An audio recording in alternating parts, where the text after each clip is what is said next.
All right, first item up is the consent agenda, which would be approval of the January 13th minutes, approval of the claim for Taylor, Manette, Schneider, and Clutter, as well as acknowledgement, and receipt of the Economic Development Commission report, same series transfer report, and summary of the end of the year cleanup resolution.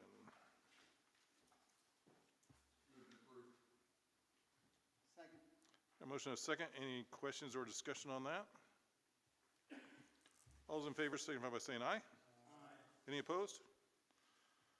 All right. Any public comment on any of the agenda items? Hearing none, we'll move on to money matters. Additional appropriations. First up, Sherry.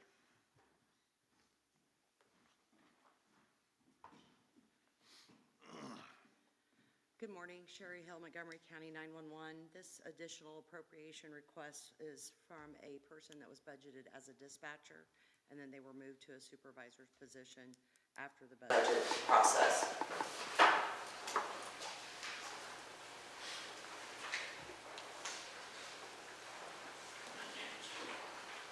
I move approval. Second. A motion and a second. Any questions or discussion on that?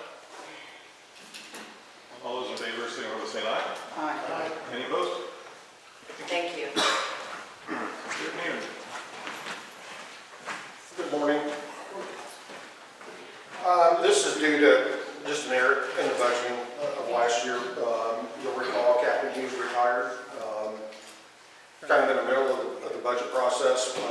When we went through the first hiring process, we were unable to hire anybody out of that first process. So we opened that process again in the middle of submitting the budget for 26.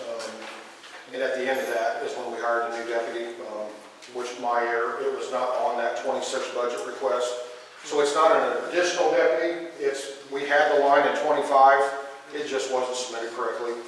My fault for 26. So that's what that amount is. It's for the new deputy. Okay. I like people who own their mistakes, so I'll vote it. We need a motion. Is that a motion? Yeah, that's okay. I'll second. We got a motion and a second. Any other discussion or questions for the sheriff? All on it, Matt came. I didn't want to throw him under the bus. At the first time. I'll take the blame this morning. Thank you. All those in favor signify by saying aye. Aye. Any opposed? Thank you. And then adult guardianship, Superior Court 2. Anybody here to speak to that? Or Mindy? I'll speak for it. They do this, the courts do this every year to support the adult guardianship services. This is a matching grant, and this is the amount needed. So it's just a They grant just- that we're appropriating the grant. Yeah, yes. Sorry. Have a motion and a second. Any other questions on that? All those in favor signify by saying aye. Aye. Any opposed? And then we have a couple of reductions. The Superior Court 2 law clerk and process server sheriff. So.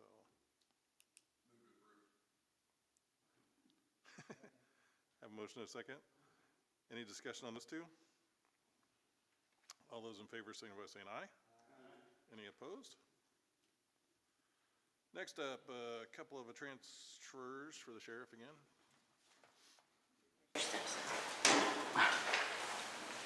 The transfer for the accident report, we have all of that money in one line. I believe just equipment. We recently sent a couple guys to Cratchit Construction School and thought that was the best way to pay for it. So what we did, we just took the total amount that we had in the accident report and split it in two and created a new line for 7 hours of training where we could utilize that fund to send those 2 deputies to school. That's what that is. And then the process server line, when we hired the new process server at the end of last year at this dollar amount, again, I wasn't even thinking about it when we did the budget. He was not given that 3% raise for the 26 budget. That money did come out of the leftover for the civil process, the prior civil process server. So it's not additional, it's just out of this line into that one. Okay. Second. Is that a motion for both of those? Okay. Have a motion and a second for both of those transfers. Any questions or discussion on that? All those in favor, signify by saying aye. Aye. Any opposed? Thank you. Thank you. And then encumbrances, we've got several encumbrances to pay out some 2025 appropriations. We can do these as a batch, right? Instead of reading those individually and voting on them individually, I'll entertain a motion to approve all encumbrances as presented. Move to approve. Have a motion and a second. Is there any questions or discussion on any of those?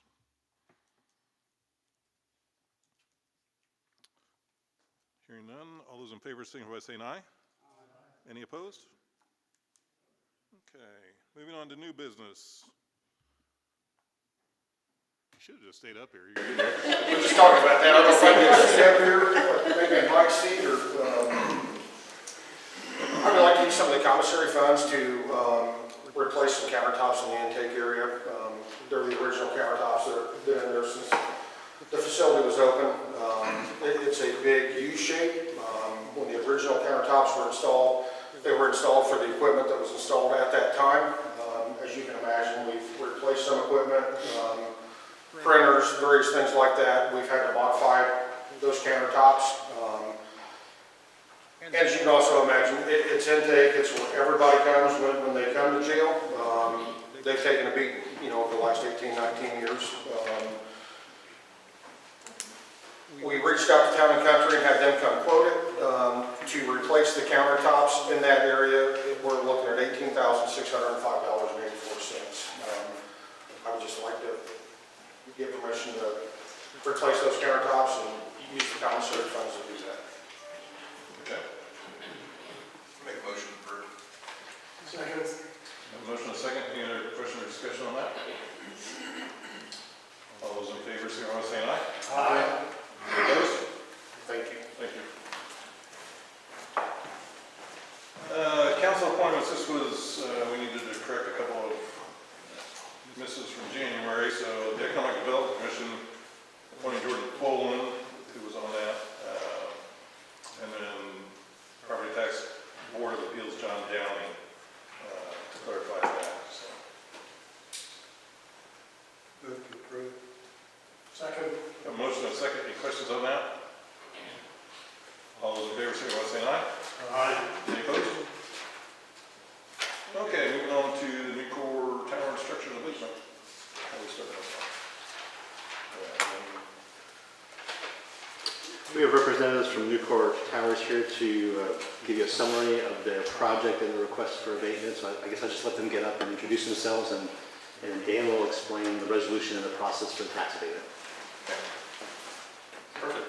Good morning. My name's Sean Brewer. I'm the controller with Newport Towers and Structures. I'm actually based out of Rock Hill, South Carolina, but here with my peer, Gunnar Pierce, who's the operations manager of our facility here in Crawfordsville. So we are building, or really have completed building, a state-of-the-art towers and structures production facility. So what we produce are the large steel utility towers for transmission and distribution.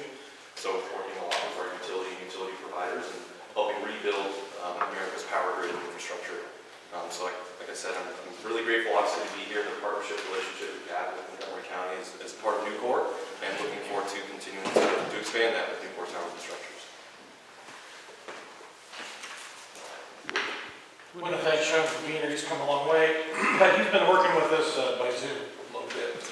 So your resolution that you have in front of you, I put two things in front of you. One is the resolution, and the other, this one with typically Jeff Peters, very small print. I'll just say Jeff produced this.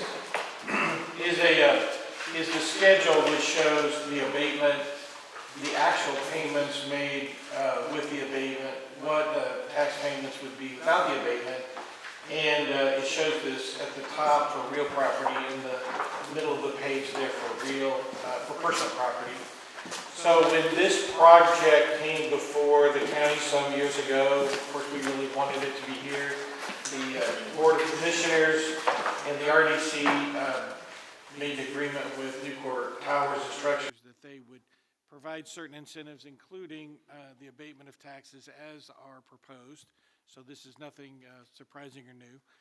In addition, as you know and recall, the Redevelopment Commission issued a bond to extend water service all the way from Comfort Drive all the way to 500 to serve Newcourt Towers, so we have that out there as well. This resolution that you have before you today is the first of a two-step process, as you recall from your recent Cargill abatement. This is the declaratory resolution which begins the process, and it articulates that you, if approving this and confirming it at your next meeting, that you would be designating these 4 parcels owned by Newcourt Towers to be an economic revitalization area. In your world, that's what it is. In the RDC's world, because they do TIF financing, they call it the Newcourt Towers allocation area. It's really the same kind of thing. They carved out just these properties some time ago so that whatever taxes were paid by Newcourt Towers and Structures would benefit projects that Newcourt Towers and Structures had requested and not benefit the entire area. So the idea was that taxes paid would go to fund the bonds for the water line and then any other projects that would benefit Newcourt Towers specifically. So it's very mutually beneficial.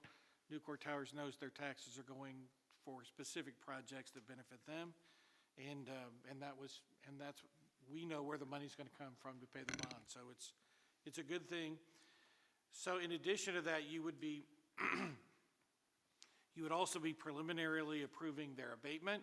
And as you know, on page 2, you have to make certain required findings. The numbers of investment on these projects, which are shown on the statement of benefits that Newcourt Towers has filed, and those are exhibits B and C to your resolution, where they lay out their expected cost of investment and their number of jobs created and payroll.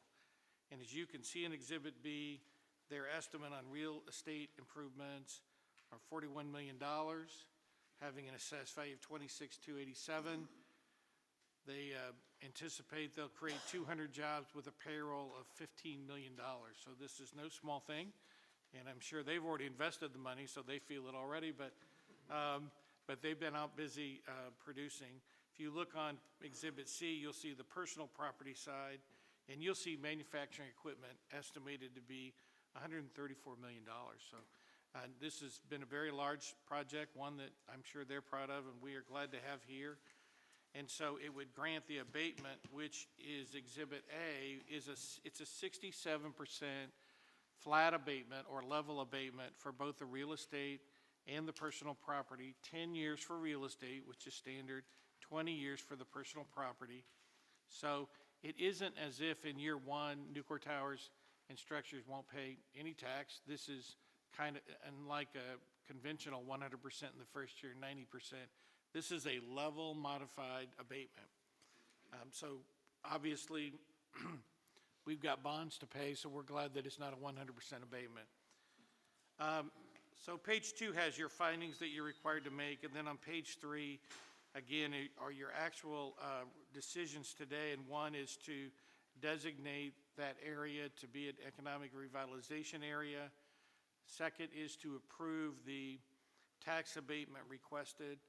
And in this particular case, you're allowed to place conditions on an abatement, and the only condition the RDC has requested is that the abatement be conditioned upon the Newcourt Towers executing the taxpayer agreement that's been provided to them, and we're working through that a little bit. But as you'll remember, taxpayer agreements simply say, look, if your tax payments aren't enough to pay our bond, we're going to need you to make up that difference. Or if the tax law changes, like recently occurred with Newcourt a couple of years ago, that you'll go ahead and pay that minimum amount.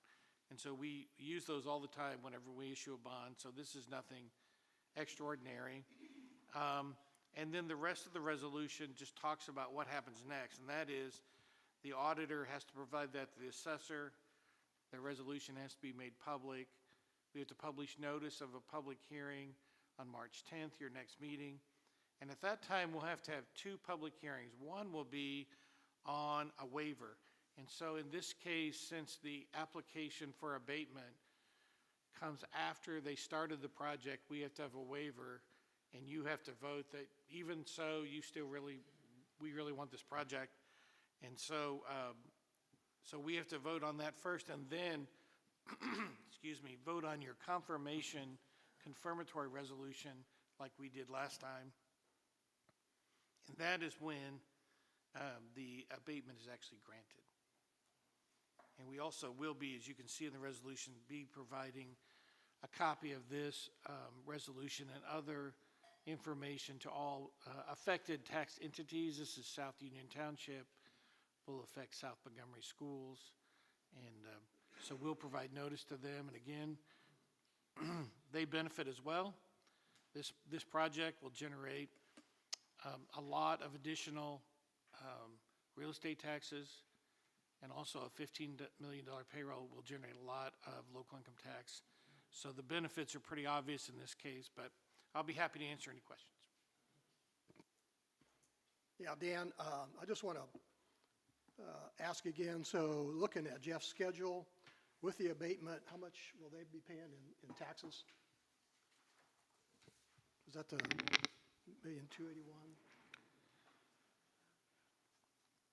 Well, with the abatement, they'll be paying $1.2 million in real property taxes and $4.3 million in personal property taxes, even with the abatement they're requesting. Yeah. So, And the reason I bring that up is, folks that have issues with abatement, if Nucor didn't build this, what would we collect in taxes? right, and as you know, when you have, Zero. yeah, you have zero. When you have 1.2 million of additional tax revenues, because your levy is controlled, that means that with every new taxpayer, especially a significant taxpayer like this, that means everybody else's taxes go down. And that's just a mathematical fact. People don't realize that, but that's what I tell them. And then the lid effect, you face certain challenges with public safety, with your 911, with EMS and the other uses of lit that you have, funding even the operations of your departments. And so you can see with that $15 million payroll, you're going to receive a big bump on your lit as well. So the abatement is all, the property tax side is only part of the equation. The lit side is often ignored in these conversations. So you grow your tax base, property tax base, but you also increase your lit capacity. And Dan, I'm glad Bob's here because this is one of the things that I get most asked, and people are either hot or cold on the issue, and part of it is they don't understand. And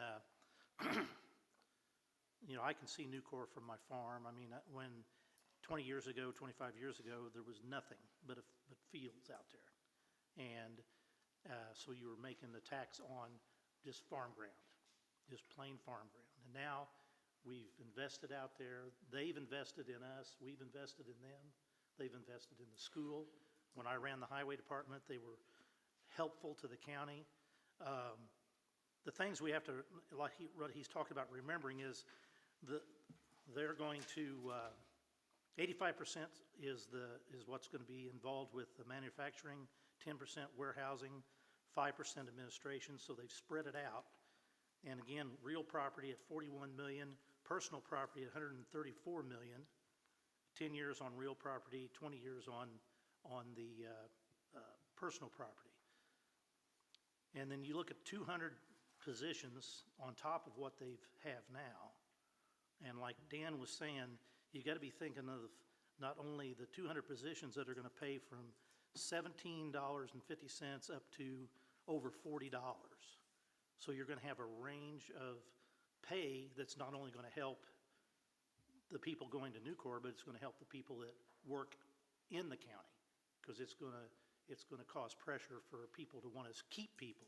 So the people in the Montgomery County are going to make more money, plus we're going to make money off of the $15 million of lit, and that can be huge. They also pay 100% on life insurance and 60% on health insurance. So they've always been a good partner, and The other thing is, if somebody asks, well, we give them this break and then they leave, well, you're not going anywhere, are you? You guys aren't leaving us, are you? Huh? Okay, we could stack a lot of hay in that Towers building, but I'm just saying, so that you're not going anyplace, they're gonna be here.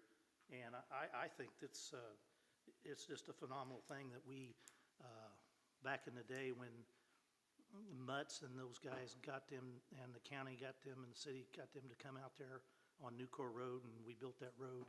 I mean, who would have thought that that's what would have built to today? I mean, it's amazing what's out there. So that's just some things. Now, Bob, I highlighted these so you can, because it's just a misunderstanding with people, and I think once they understand this and see what we're going to gain, and then if we can get the people to live here. We've got houses going in, we've got the new road, we've got things happening, but we've got to have the people living here to turn that 15 million can turn 2 or 3 times before it leaves the county.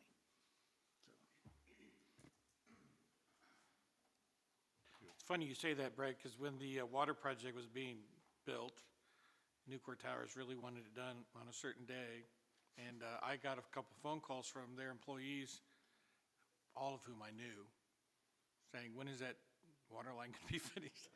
They weren't people like, we don't know. I mean, you know, there are a lot of people out there that we know. Some people used to work in Newcore Coatings on the other side of the street, but they're our neighbors, and obviously, and you touched on it, but yeah, Newcore's been one of our best corporate citizens. Ask any charity in our community, ask the schools. Big part. Don't know what we would do without them. They, 27 years ago, they changed everything for us, and we're glad to have them expand here. All right.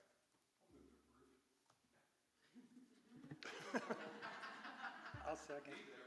I did, that's where I was going. And I'll second. I have a motion and a second to approve resolution 2026-5. Any other questions or discussion? Just a comment that I've been on the RDC board for 10 years. It's my 10th year, and we appreciate what Newcore's done out there, all their efforts. Montgomery County wouldn't be the same without you.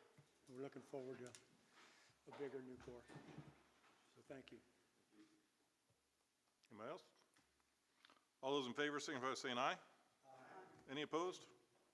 All right. Next up, Youth Service Bureau presentation, annual presentation. Good morning, everybody. Morning. I'm going to update you a little bit on the Youth Service Bureau from 2025, and then Diamond Justice is going to present the budget for Drug-Free Montgomery County Coalition. So in 2025, we served nearly 3,000 youth and reached an additional 4,162 community members through public speaking and community education events.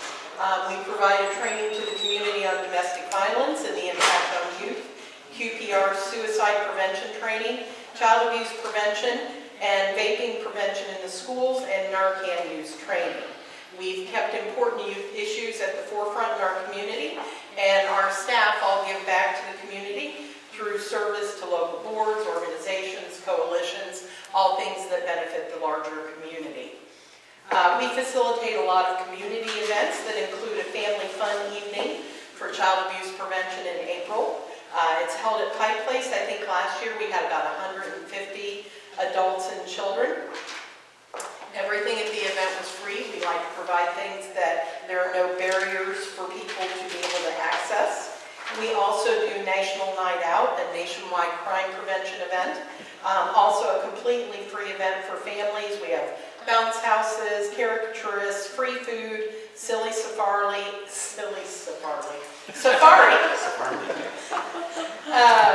raffles, and more than 20 local organizations who all come and have their information to share with community members. We also always have the police and sheriff's department to try and foster positive relationships for the community to get to see them in a different setting than what they might normally see them. We also do a suicide prevention walk in September. That was actually started by a couple of our youth who had lost a friend to suicide, and they wanted to do something to help prevent suicide in our community. Last year, we had over 200 walkers who came to the event, and what we do is provide support, access to services, an outlet for their grief, and an opportunity to educate people about other options than suicide and to find services that hopefully will prevent that. Diamond will talk a little bit about Drug Free Montgomery County Coalition, which is a part of the YSB. But something, I don't know if she'll toot her own horn, but we were invited to present to the Indiana Commission on Substance Abuse because of the work we've done here in Montgomery County. It was recognized by the state, and they wanted us to present that information to their commission.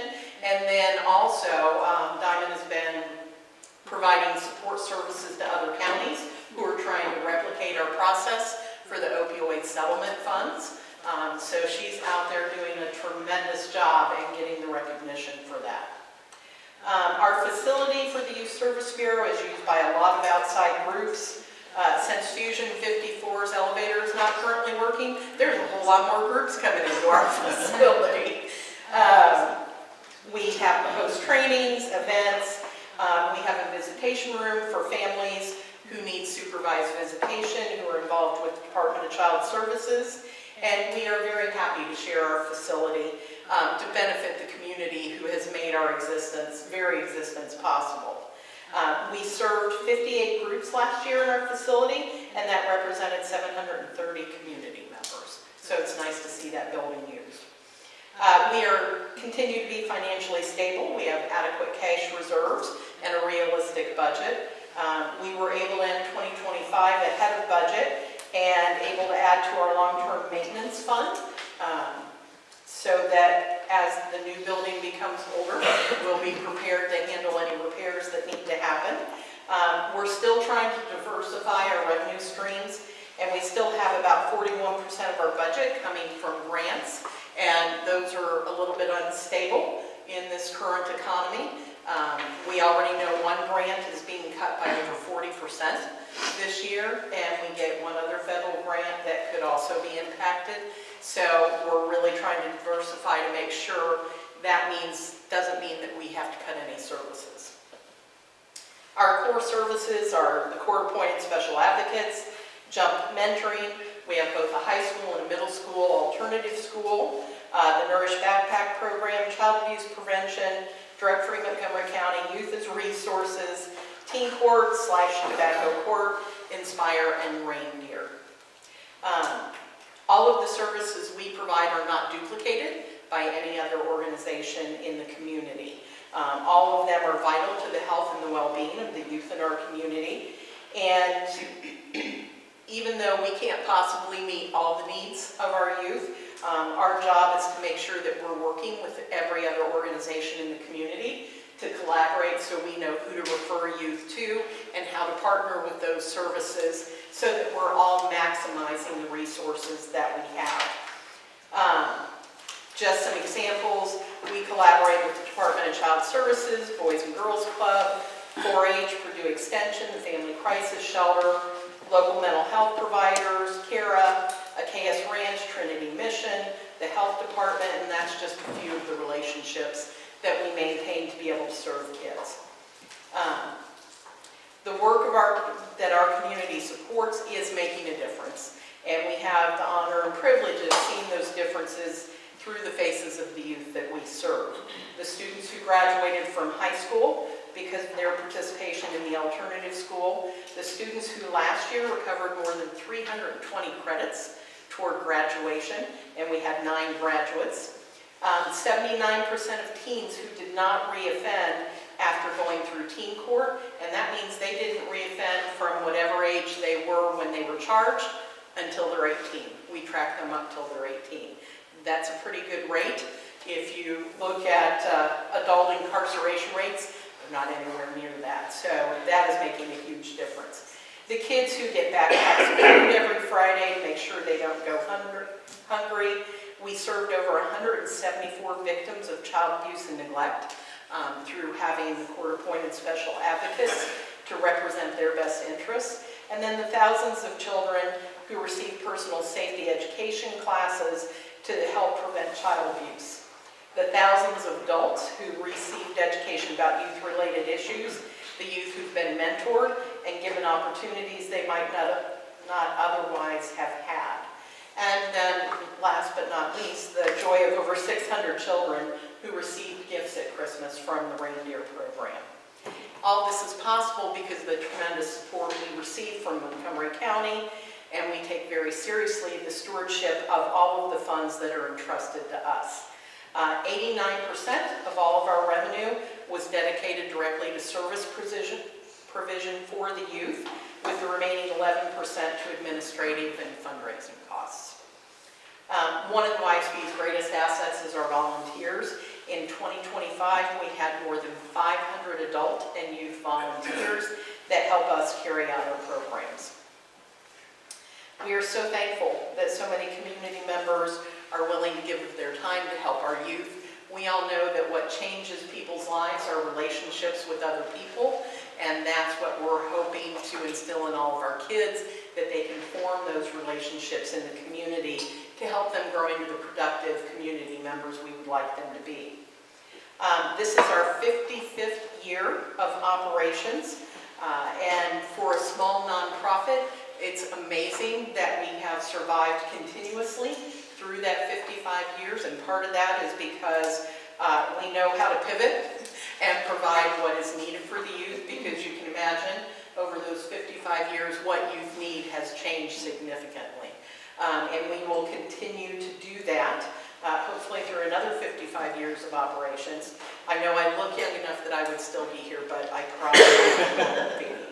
But we thank you for your investment. We thank Nucor, they're already gone, because I would heartily echo how they support the nonprofits in this community. If you have any questions, I'm happy to answer them. Otherwise, I'll turn it over to Diamond. Okay. Good morning. Thank you all for allowing us to be here today. Like I said, I'm Diamond Justice. I'm the Coalition Director for Drug Free Montgomery County at the YSB. I'm here today to present the Drug Free Montgomery County budget for this year and request your approval. We present our budget at this time every year because we don't have the final number received until after the conclusion of December 31st. These funds come from the Drug Free User Fund that is collected locally from those convicted of drug-related charges. Once we get this number, we split the total evenly into 4 different categories, as required by state statute by the Indiana Criminal Justice Institute. This year, that comes out to be $18,050.36 in each of those categories, with a grand total of $72,201.44 as outlined on the budget sheet. These funds are utilized for the drug-free mini-grant process that will run this year from July 26 to June 27, and those funds are used to help address substance use issues in our community in the categories of prevention and education, intervention and treatment, and criminal justice and law enforcement. These funds are utilized to support various programs and services in the Montgomery County community, such as peer recovery, drug court, the QRT hotline, youth prevention programming, transitional housing, training and events, many, many more. Additionally, Drug Free Montgomery County has continued to expand and grow each year that we are active. And we submitted an outline reviewing some of our successes from 2025, and I'll just list some of the highlights here. Last year, we awarded over $55,000 to 7 organizations in this drug-free mini-grant process. We awarded over $191,000 to 12 organizations for the 2025 opioid settlement funds, as well as $147,000 for the 2026 cycle of the opioid settlement funds. We hosted and partnered with 4 large events, as well as attending over 10 community events as well.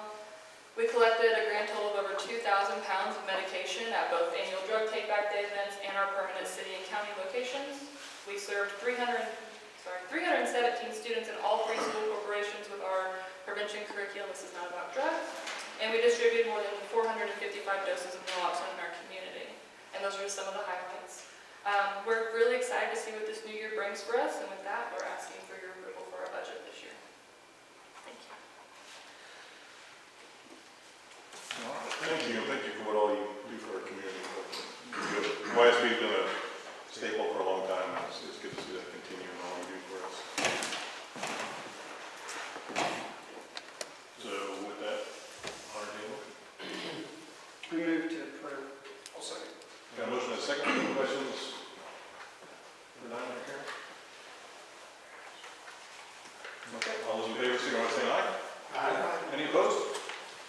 Thank you. Thank you. Mr. Taylor.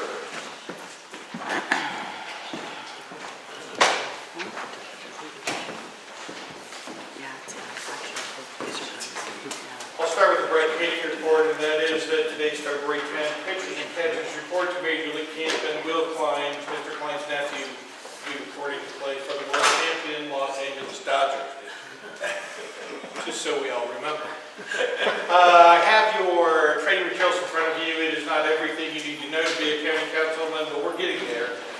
It's 40 pages. I'm going to hit some highlights and touch on new things, but there's a lot of there you need to know. I'm not going to go through what it is you already know. Just me, or just keep getting thicker? It keeps getting thicker. There's more to know. It's a hard job.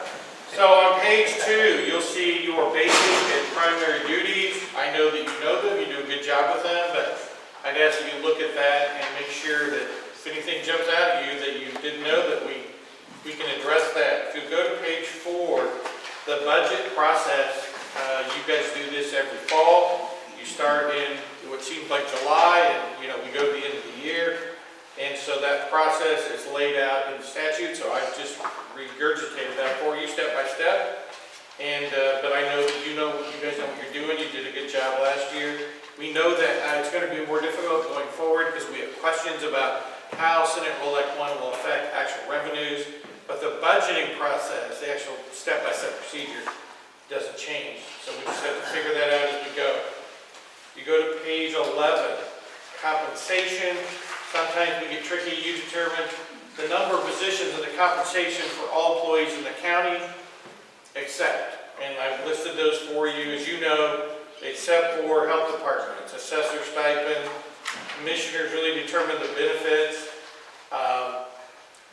certain elected officials have different rules, judges, you have the right to have supplemental pay for them, probation officers, you must meet the minimum standards. And a couple of years ago, you now on page 13, you have the right to give the auditor an additional stipend of $2,500 if you so choose. Also on page 13, you control the borrowing of money. So it doesn't matter who borrows money, whether it be the county commissioners or one of your commissions like the Redevelopment Commission, the Economic Development Commission, the Redevelopment Authority, the Building Corporation, it doesn't matter. The approval of that all comes through you. So, and again, that's been a very big and important part of some of your more significant projects, like this government center, renovation of the jail, water extension, and coming up this year, Newport Bridge, which is going to be the big project this year. And so you play a role in those, and they have to come to you at some point in time in that process to get your approval. And again, you guys have done a great job on that, but I think that's just a very important role of the council that a lot of people never talk about. If you go to page 14, just a reminder about your rainy day fund. Again, you guys have been really good about funding that, and you can do that at any time during the year. You don't have to, there's no particular time of the year to do that, so just remember you can visit that issue whenever you would wish. Page 16, the open door law. Despite the fact that the law has been the same for a long time, there are still a lot of cases where people don't seem to understand the basics of the open door law. So I'm going to talk about that. I'm going to give you a couple new cases, but what I've laid out for you here at page 16 and following are the rules about the open door law. And it basically is that if a majority of you are going to be together and you are going to do the business of the council, then it has to be open to the public. That's the very basic thing. And so if more than 3 of you are at a wedding, does that count? No. Okay, there are exceptions. But again, if you're getting together to do business, then it's open to the public. We have to give notice and we can let people come and watch and record your meetings. The thing I think is that if someone just talks to you and you just do nothing, they don't say a word, you just receive information, that's still a meeting. That's still official action.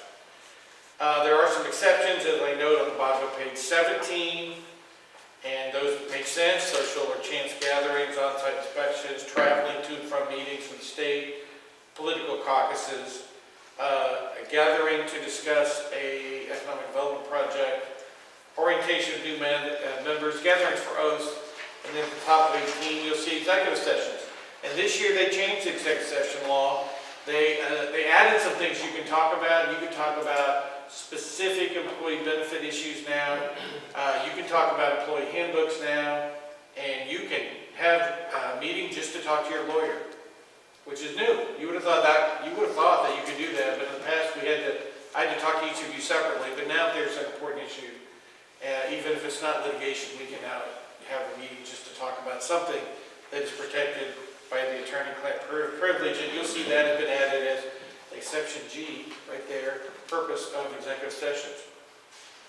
If you'll go to page 19, I want to touch on a couple other important things. The Access to Public Records Act says that all documents of the government are available and accessible to the public.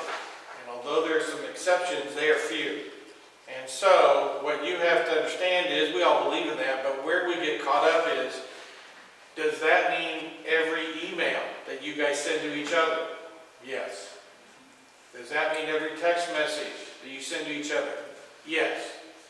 What if you send a text message to Sean Brewer from Newport Towers and Structures? Is that about government business? Is that publicly accessible? Yes. Everything like that. Those are government documents. What if you do it from your own phone, not a government phone? Doesn't matter. What if you do it from your own server, not on a government computer? Doesn't matter. They're all publicly accessible. Now I tell you that not because I don't believe in that. I believe in that. But I tell you that to say everything you say is open to the public, so be careful what you say. Okay? The most embarrassing situations have not been some secret deal somebody made. It was language they used or things they said about someone else. So if you want to talk badly about a client, do it on the phone, for God's sake. Don't put it in an email or a text, right?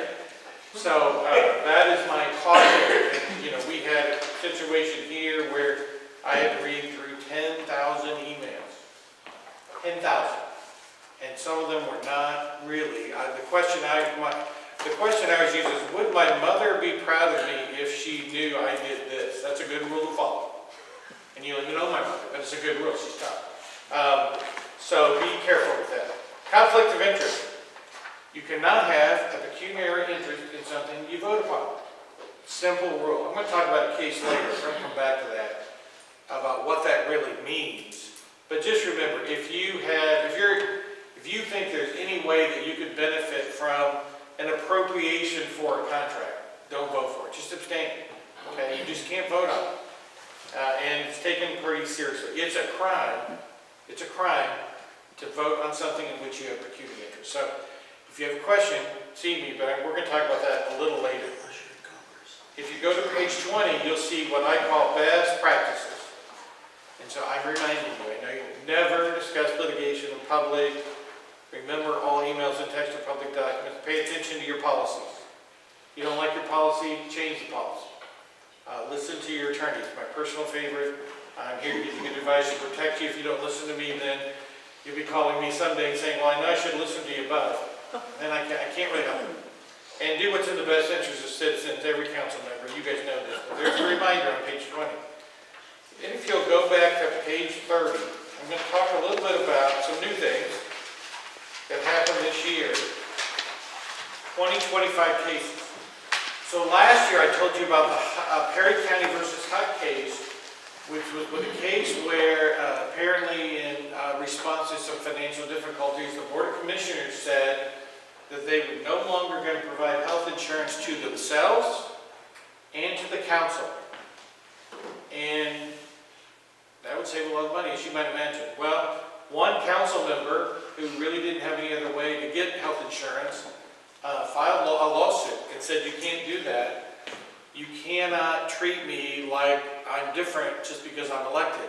And the commissioners took the position that, they could actually, because they're in no obligation to provide health insurance for part-time employees.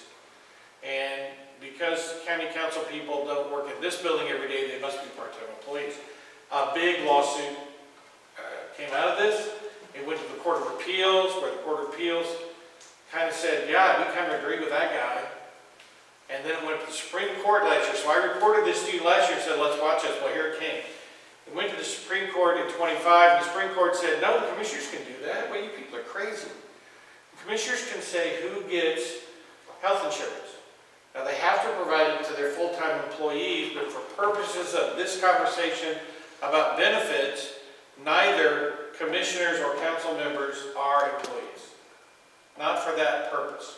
Now, there are a couple other statutes where you are, but the Supreme Court said, no, there's nothing wrong with it. The one thing I found unusual about this was, it wasn't like the commissioners said they were going to get health insurance and the council wasn't. They weren't going to get health insurance either. But we now know the answer to this. So, now does it mean that county council people cannot have insurance? Nope, that's not what this case stands for. Sure they can. It's up to the commission. It's up to the commissioners. And so just be aware, now we have that answer. The Moon versus Conkle case has to do, this is the, again, this one and the next one both come from southern Indiana. And in this case, I don't know these people, but one councilwoman, she went through a divorce, and so she bought some land and started building a house, but before the house could be finished, she had to live somewhere. So she went and lived with her sister just across the county line. Well, apparently, there were some members of the council who thought, oh, great, let's get her off of the council. She's no longer a resident. And not only these members of the council, but a couple citizens and the party chair all rolled in to push her off the council, saying that she had lost her residency for 6 months, and therefore, under the Constitution, you have to be a resident to be a council member. So they did what anyone would do if they were so motivated. They went to the county prosecutor, who said, well, I'm not going to touch that with a 10-foot pole. They appointed a special prosecutor who said, I'm not going to file the information to remove her. So they said, fine, you prosecutors are worthless, we'll just do it on our own. The statute says any person can do this, so we're going to do this. So they did. The Court of Appeals said, well, now, wait a minute, you didn't read the whole statute. The whole statute says the county prosecutor can file information to remove, or a person who has an interest in the position, in the office. Well, now, the party chair said, you know how party chairs are. I have an interest in this, I'm the party chair. The court said, no, you have no interest in this. You may have a political interest, but that's not the kind of interest we're talking about. The members of the council said, well, I certainly have an interest, I serve on the council. The court said, not enough. And the citizen said, we live in that district, so we have an interest in who our council person is. And they said, no, you're reading the statute wrong. You don't have an interest in that position. What that means is you ran against the lady who now lives with her sister in Harrison County, who's going to move back when her house is done. And she did move back while the case was pending. And so the only people in the world who can file to remove her are the prosecutor or a person who lost an election, someone like that. Okay? So the court interpreted the statute to mean that you really can't remove each other. Only the prosecutor can do that if there's a residency issue. Now it's interesting because in your materials, there is a different statute where how you can kick someone off the council, what they do, what can you do to get off. This is not one of them. Now the court makes pretty clear in a footnote that they considered this to be a little mean-spirited, this whole thing, because while this case was on appeal, of course, the lady moved back to the district where she had always lived. She was building a house. Everybody knew she was building a house. But nonetheless, the Moon-Conkle case is interesting, and it's specifically about who can remove a council member. Then the Miller case is very interesting to me. So we talk about conflict of interest. What does it really mean? I'm glad the sheriff, nope, he left. Okay, I'm going to talk about sheriffs for a minute. So as part of a criminal investigation of a sheriff in southern Indiana, very widely reported, I'll say, the Indiana State Police, who eventually charged the sheriff, there were some things going on that should have raised some red flags, and it involved the council. So let's all learn together. The first thing was the county commissioners entered into an agreement with a company whose president was the sheriff to provide emergency ambulance service to the county. Anybody see an issue? You can start to see some problems, but it gets worse. So they did that, and then but the commissioners' agreement said, of course, like all agreements do, the validity of this contract is conditioned upon the council appropriating money for it. Every agreement has to say that. And so every year, the sheriff, with his EMS hat on, had to come before the council and say, please approve this appropriation so I can get paid my other job. Again, apparently nobody thought that was weird. I think that's weird, but... And so they did every year. So this gentleman, Mr. Miller, he voted like everybody else. He voted to approve that. Well, when the state police began investigating the sheriff, they found that that company, that emergency medical services company, was doing a lot of things for that council member. Paying for trips, hotels, fancy dinners, in the words of the state police. And but one trip was to Cuba. Okay, I'm not talking like a trip to the Purdue football game. I'm talking about, and there were a lot of them. So the state police are in the middle of their investigation, and they say, well, you know what? It looks like we can trace the money. They were paying for all these gifts out of this money from the county to the EMS. The council member was voting on these appropriations. That looks like what? Conflict of interest. They charged the council member with a crime, and he filed a motion to dismiss the criminal charges, saying, oh, now come on. I didn't know where the money was coming from. He invited me, I went. Okay. Red flags to me everywhere. There is a certain level of closeness you can have with contractors, and what you can't. The key lesson in this case, and I don't know how it'll turn out. I'm going to watch it. I don't know whether this council member will be convicted or not. It's probably going to go further. But in this case, which was whether or not the criminal charges should be dismissed because they were silly, unlawful, no evidence supporting. The Court of Appeals said, no, there's plenty of evidence here. And this, you might be in trouble. And so now this council member, who never, received never received cash, it was just them paying things for him, he faces criminal charges. So my advice to you is always keep your distance from vendors. Don't let it get too close. Now, had this sheriff not been under some criminal investigation, would you be talking about this? Absolutely not. So my second advice to you is be careful with whom you associate with. Okay? If somebody you know might not be all in the up and out, just remember, you don't want to get dragged into their investigation. And that's what Mr. Miller, that's happened to Mr. Miller. This would have probably never been looked at, nobody thought much of it, it's kind of an indirect thing, but because the sheriff was under a criminal investigation, he got dragged right into it. Okay, with that good news, let me just say, let's go back to page 32 and talk about the open door law a little bit. So last year I reported this, but this is such a great case. I am talking about, again, Marshall County Planning Commission. In this case, they met an executive session talking about the employee problem. And then while they were there, and I've been in these meetings, and I've had to stop people before it's the old, hey, while we're here, I have something on my mind. What are we going to do about commercial battery storage? Our ordinance says nothing. We really need to get that done. Okay? Well, you can't do that. Can't do that. But one might ask, does anybody remember, how did the Public Access Counselor find out they did that? One of their own members called them. Okay? So you may think it's okay to violate the open door law, but remember, if it just takes one person in the room to say otherwise, and they just pick up the phone, and then you're in a case that looks like this. So you go to page 33, I want to talk about, I have given you new cases, but there are a couple just I want to mention. Well, one, you'll see number 11, our neighbors in Boone County. You'll see them. Not really asking to you, but I put them all in here. Number 13, Huntertown Town Council.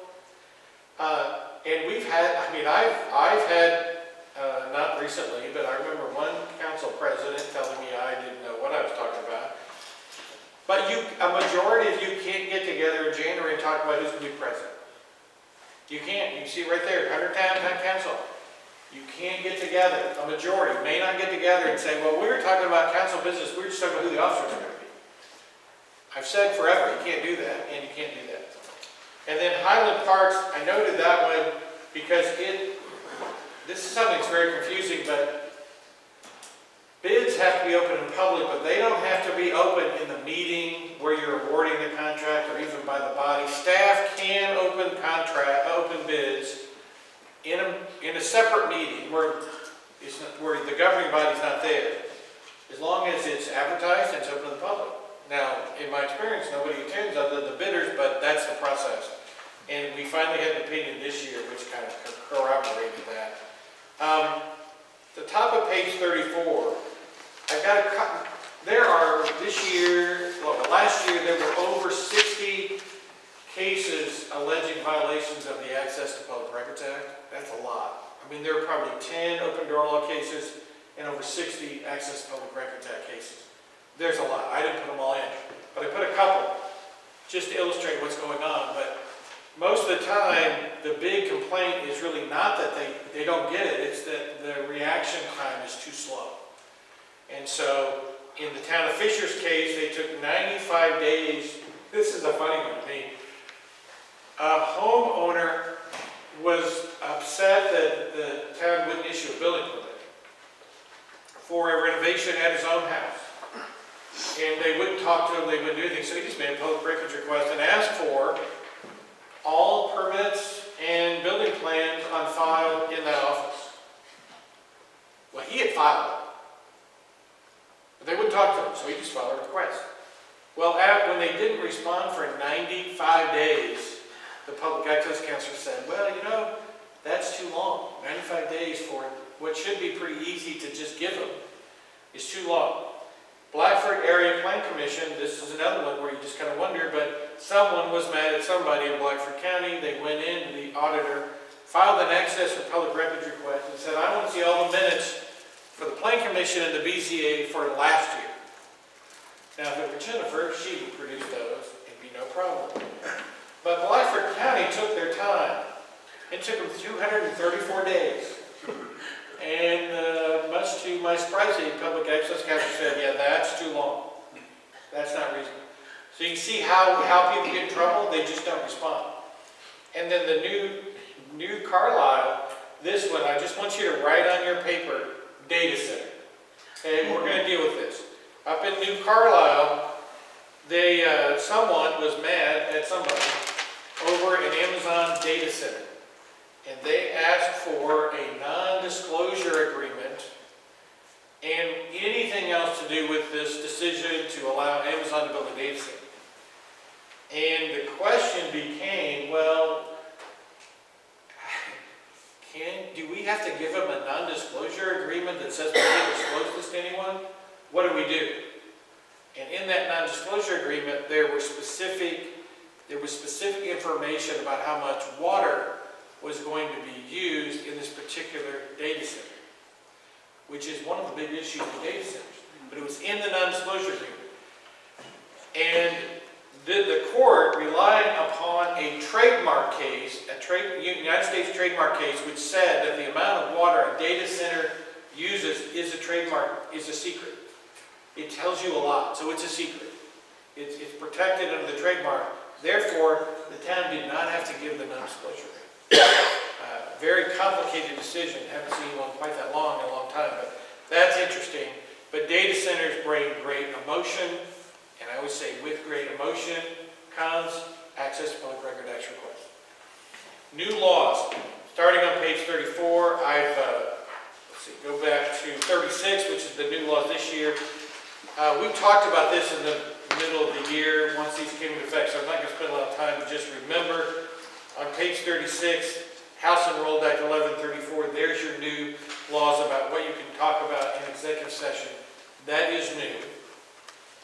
Go to page 37, 1509, what said that we have to have on our agendas who everyone is, who appointed them, and when their term is, because somebody didn't know who to call and yell at about who they appointed, so now we have that.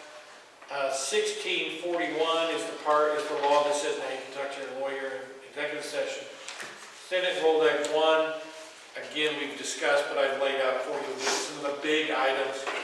What it all means, we will see. That's what I'm going to say about that.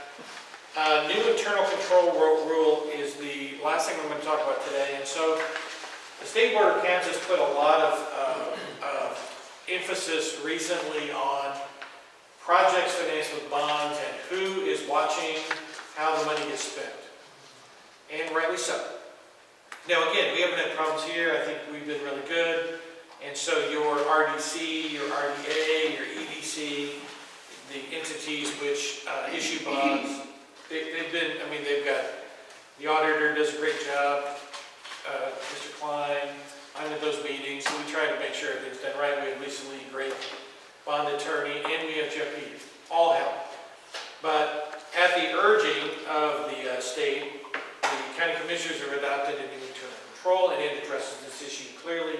I've laid it out for you, but what it does is, it really says, look, we're going to have some oversight here, and you've got some duties and responsibilities, and if you are the one issuing the bonds, then you have to make sure that you comply with everything you said you would do, you spend the money only for what you said you would do, and we have to have some reporting. So this rule basically imposes duties upon those governing boards and very specifics.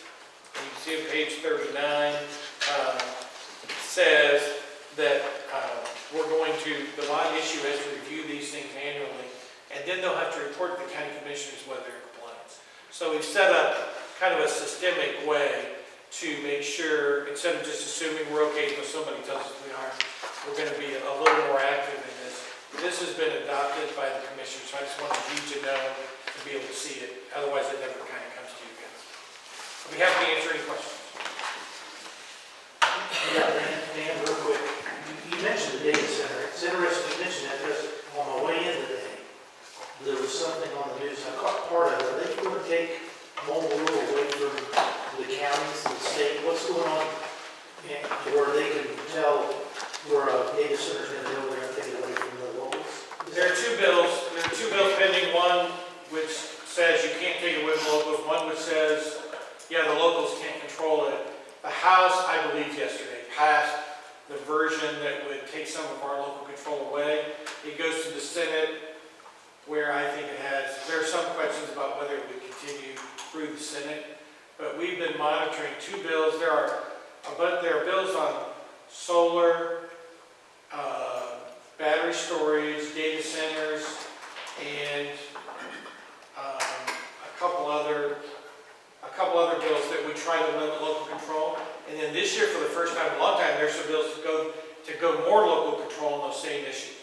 So the House and Senate have traditionally felt very differently about this issue, the Senate being a little more local control, the House being a little less recently. So we'll see how that goes, but that's why it was on the news. Okay. Not the final word, just pass one of the bodies. Okay. Still have to pass the other and get the governor's signature. Thank you. Thanks, Dan. Mindy, you're up. Actually, I'm passing the baton to Jen on this one, Okay. so. The wrong place at the wrong time. Yeah. Thought I had it up for you, but I guess I don't. You know where to get it.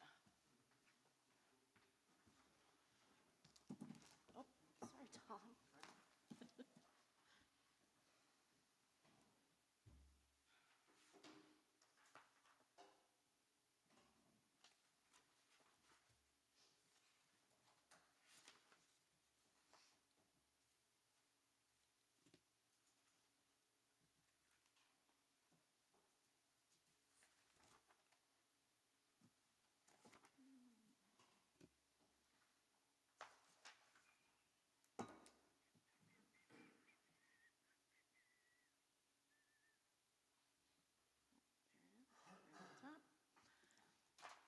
All right, so this is just kind of a wrap-up. We didn't actually do them quarterly last year, so it's a little bit of a misnomer to call it a quarterly report. And, but quite frankly, a quarterly report just doesn't make a whole lot of sense, because the majority of our revenues that come in via property taxes, it only happens twice a year. So we have a lot of activity in quarters 2 and 4, and not a lot of not much going on in quarters 1 and 3 as far as our revenues go. But that's just my 2 cents on it there. Let's see here. So we'll start off on page 2. This is a look at the, okay. All right, this is a look at the general fund revenue. And as you can see, we brought in, I'm sorry, I'm looking at the wrong one. This is property tax revenue. They came in for all of the various funds that receive property taxes. We've got the general fund, the CCD, Cambridge Health, the bridge note, the building corp. Those are 2 debt levies that we've added in recent years, reassessment, EMS. And then indirectly, the RDC TIF fund and the RDC for timber sealing, and then the RDC TIF fund for Nucor. Those revenues, as you can see, were less than what we anticipated. Does it pose a big problem? No, because we have taxpayer agreements, like Dan was talking about with Nucor and with timber. So, you know, despite the revenue being lower than anticipated, we were able to meet all of our obligations and pay all the bonds. Jennifer, a question about general fund. Mm-hmm. I assume that the shortage there are just delinquent taxes that haven't been paid. I think Heather reported over $1 million delinquent. Yes, we always have about, in years that I've been around, that's run anywhere from 1.7 to 3.7 million in delinquent payments. It just depends on the year. So yeah, that's something we're up against all the time. So 1.2 is pretty good compared to history then. Okay, thanks. Yep. Okay. All right, and then next, we'll look at those revenues on the general. Here we go. We have the excise revenues, and those were a little lower than anticipated. The reason for that, I think I've talked about this before. For the first several months of a year, we are receiving the prior year's excise, just because of the timing as to it coming from the taxpayers through the B&B and then to us. So even though we were anticipating a pretty big increase, and we saw an increase, but we were anticipating the full amount as opposed to what we actually saw, which was 8 months worth of the increase in those revenues. Intergovernmental revenue, these are generally reimbursements that say the commissioners will get from other departments. As an example, the probation department pays some of their officers through grants. And at the outset, when we're doing payroll, the benefits that go along with the salaries for those probation officers are paid by the commissioners. But the grant was written to cover those, so then they reimburse the commissioners for those benefits, and that is part of what is in here in the intergovernmental. The other are reimbursements from the state and federal government for indirect costs for DCS, as well as EMHS, and what else am I forgetting? I don't recall. But for the most part, those are reimbursements that we get every year. Oh, and then the indirect costing that we get from our DASA contract, where they go through and they look at every little possible penny that could have been used by any department in the county towards DCS. And that gets us about $100,000 a year when we go through all of the costs and figure that out. And then miscellaneous revenue, way above what we're expecting. And again, you know, the Fed hasn't lowered the rates, so that's from the interest.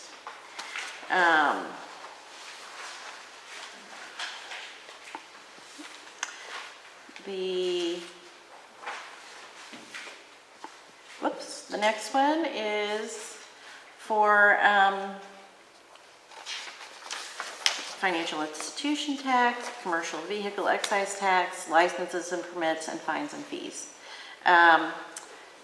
The financial institution tax, we get that from the state, and it's just based on the amount of cash that's sitting in the banks here in our county.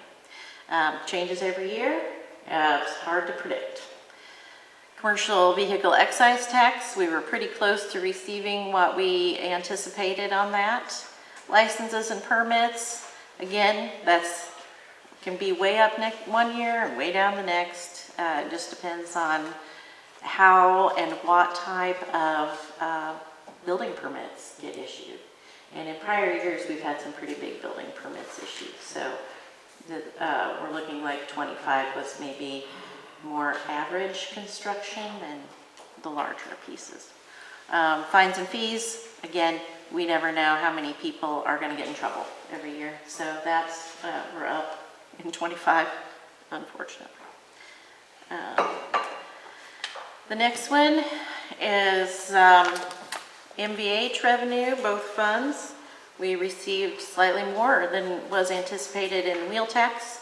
And then for gas tax, we got almost $500,000 more than what was anticipated, which is great. The anticipated numbers are what we base the budget on, so anytime we get revenues above what we use for budget, we're happy. The same thing for, come back. Local road and street revenue, and it was just, looks like about 50 to 75,000 more than what we were anticipating on that. And that's in the gas tax. Next is the income tax revenue. Across the board, that was much higher than what we anticipated, even though we are given the exact numbers every year after budget time as to what we're going to get in lit revenue. We never know what our supplemental lit is going to be, so we receive a pretty hefty supplemental lit distribution. We don't plan on that. We don't use it as part of our budget. We never know what we're going to get from one year to the next until about the May time frame. So it'd be impossible. We wouldn't want to depend on that. Let's see. Next is the general fund expenditures, the other side of things. We're below where we expected to be at the end of 2025. In the county general fund, it was a little over $660,000 less in expenditures than we had budgeted for, which is a good thing.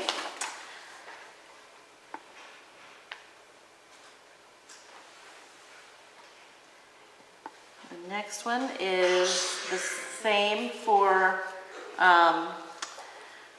RDC, the Cume Bridge, the CCD, the Public Safety Lit, and EMS funds. The hash marks represent the original budgets. So yes, on almost all of those, we did go past the original budget request, except for CCD. We stayed under the original budget request for that.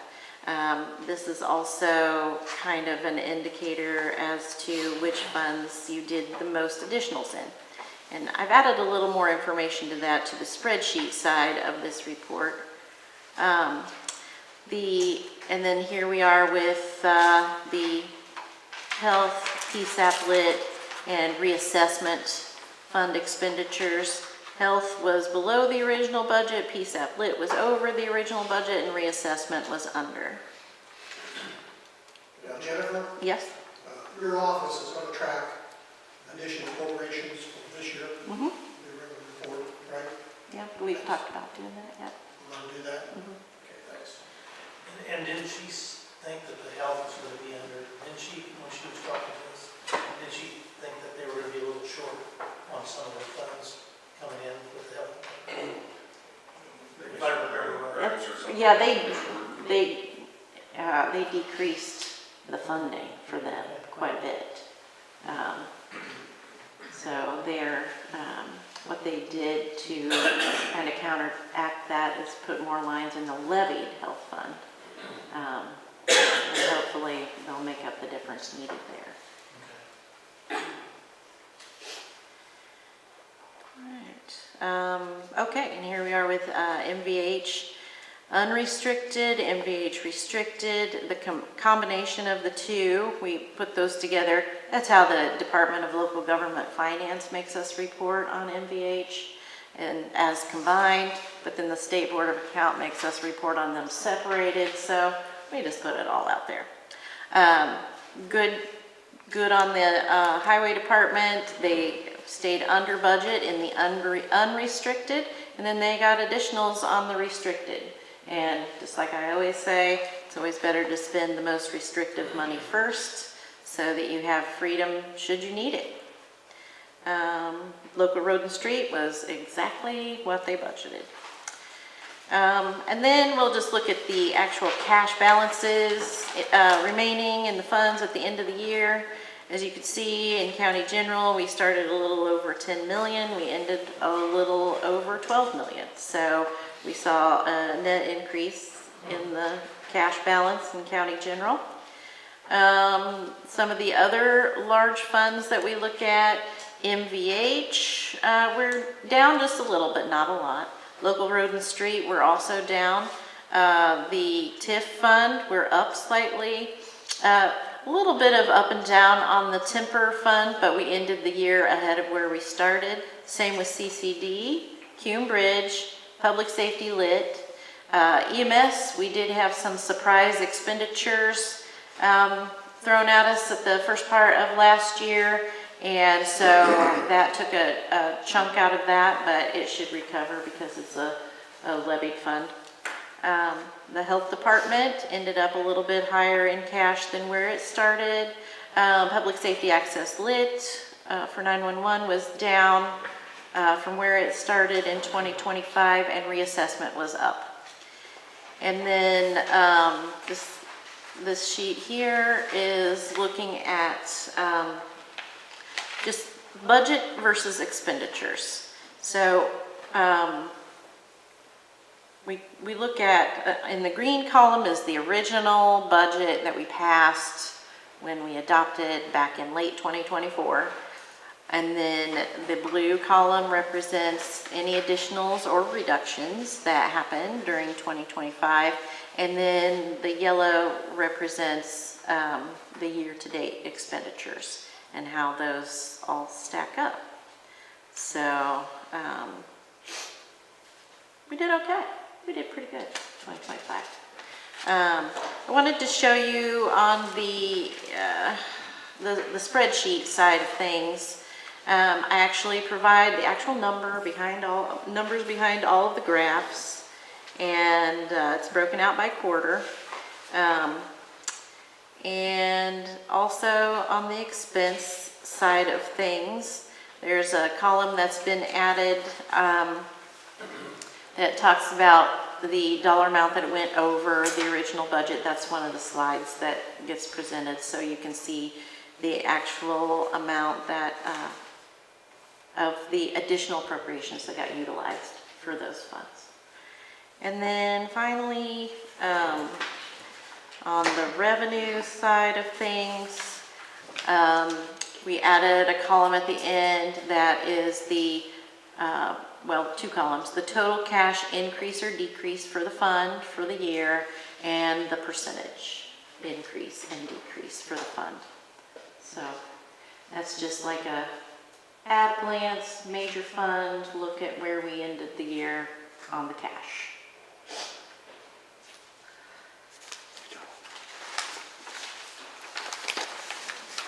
Any questions for Jennifer?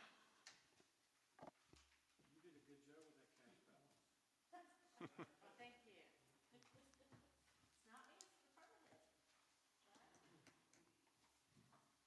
All right, hearing none, we do have a non-agenda items to pay for the lunches, so I need to have a motion to suspend the rules so that we can put this claim on the agenda. A motion and a second to suspend rules. All in favor, signify by saying aye. Any opposed? Okay, we bought lunches for, thanks to Joyce and all her organizational skills for all the county employees. So the bill from Swix came and we have a claim for $33.23 to pay for that. And I did receive several emails from employees that appreciated the lunches and everything. I got to come out for a few minutes and I had a repairman at my house, so I had to bail pretty quick, so I apologize for that, but it was good to talk with everybody, so. Got a motion and a second? Any questions or discussion on that? Thanks, Joyce, for coordinating all that. It's fun, Appreciate it. you know, these are my things. But, yeah, I'm like Dave, lots of comments, and thank you for getting back to us, but, yeah. Yeah, and thanks for all the Appreciate it. council members that helped deliver meals and all that, so. No, and when it started sleeting that morning, I thought, it's a good thing we didn't want to feed you that day. All those in favor, signify by saying aye. Any opposed? No business reports, any funded organizations? Department heads? Yep.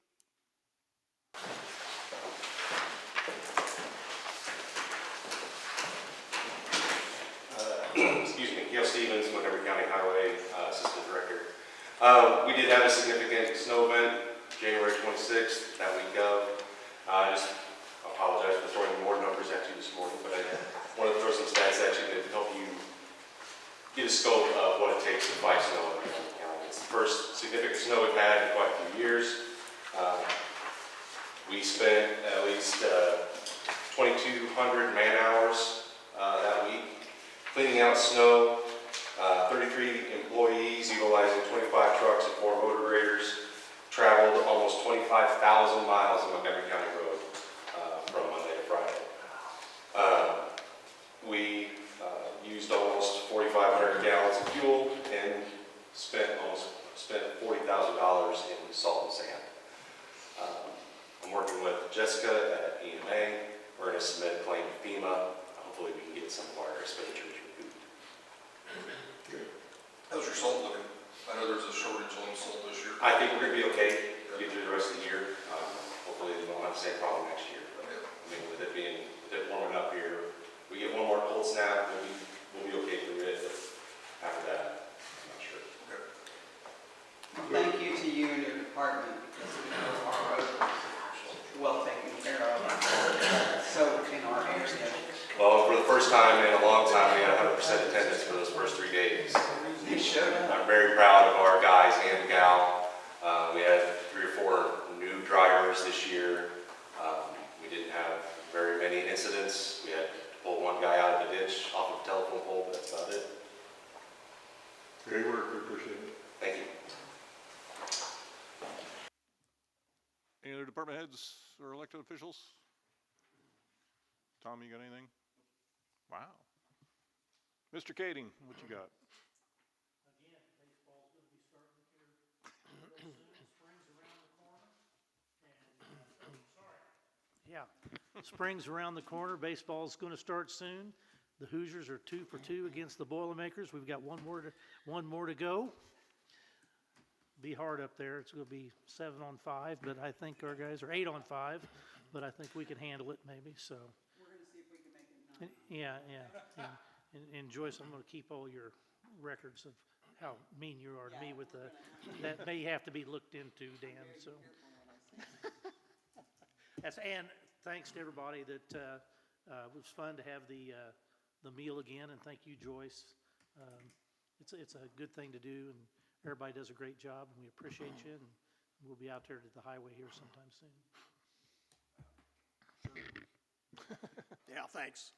No, I've got to speak my piece on something here. I apologize, but, I know I've been a pain in people's rears about having joint meetings and getting together and, there's a lot of different opinions on that. And I just wanted to take a minute here and kind of share my perspective on this, why I'm kind of passionate about this. I think everyone knows I'm an advocate for team dynamics. I think we as a group are so much stronger than individually. And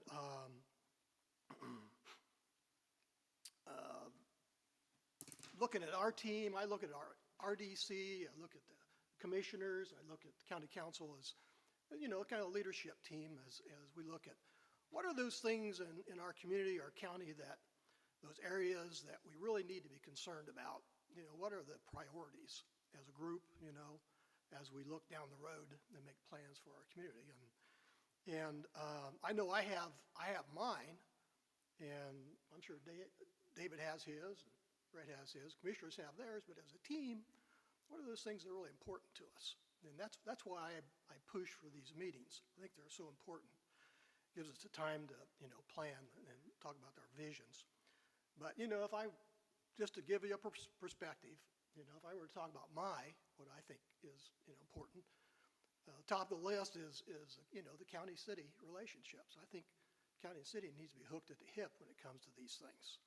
We're a community of, over 40,000 people. It's not that big. And so, we really need to be a team there.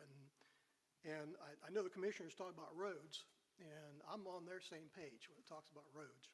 And, we're going to fix these roads. We're not spending any money on anything else till we fix the roads.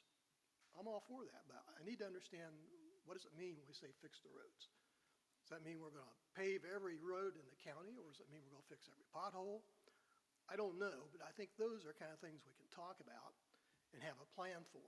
And I know we got some unanswered questions on funding, but I think, and I know Jake and Tom and Jeff have kind of worked on this, but I've not seen the plans. I think it's important we understand that. If you ask the mayor what's important, on his agenda, I know it's housing. We got to have housing, and there's discussion that we grow our community 10,000 people, I think, over the next 10 years. And so what does that mean? If you back into that, 10,000 people and an average of 3 people per home, that's over 3,000 homes. And I don't know, Cheryl and the mayor may have a good idea what our housing or our absorption capacity is, but I don't know that. I'm not an expert, but I think it's kind of important we know that. If what's going on in south of town, if there's still excess capacity for absorption, we have all this infrastructure out east that we need to be taking advantage of. I don't know. I'm just asking questions. I think the last thing that, I have questions about, I look at what's going on in Boone County, I look on what's going on in Tippecanoe County. How's that going to impact our community, as we look at the next 5 years? I mean, it's going to have an impact. And I know when Hynix was announced, I know there's a joint meeting down here telling us, with the number of workers that's needed, it's going to impact us, Fountain County, all of us. But, just talking about what does that really mean?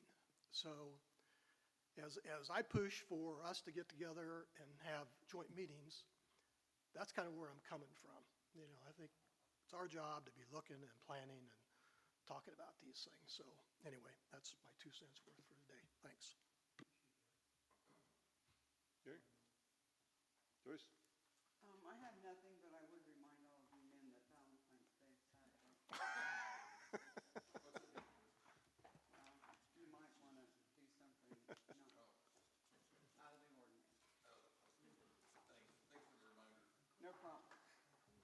So, yeah, well, regarding joint meetings, I have had conversations with the commissioner and Tom and stuff. We are going to plan on something in May, June timeframe once we get a little better idea what the state's, like I say, whether they're going to screw up further, or whether we're going to have other things to deal with. And also Jeff Peters will have a better financial picture to update his plan, and we'll be able to go over all that and see where we stand on that, and then address some of those issues that Steve has addressed. So just keep in mind. Yep.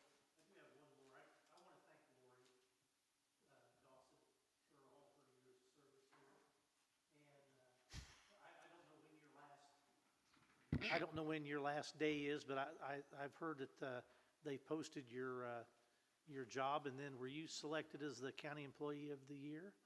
Well, congratulations for that, too. So, thanks for everything you've done. Huh? May 15th. May 15th. May 15th. Not that you're counting. But who's counting, right?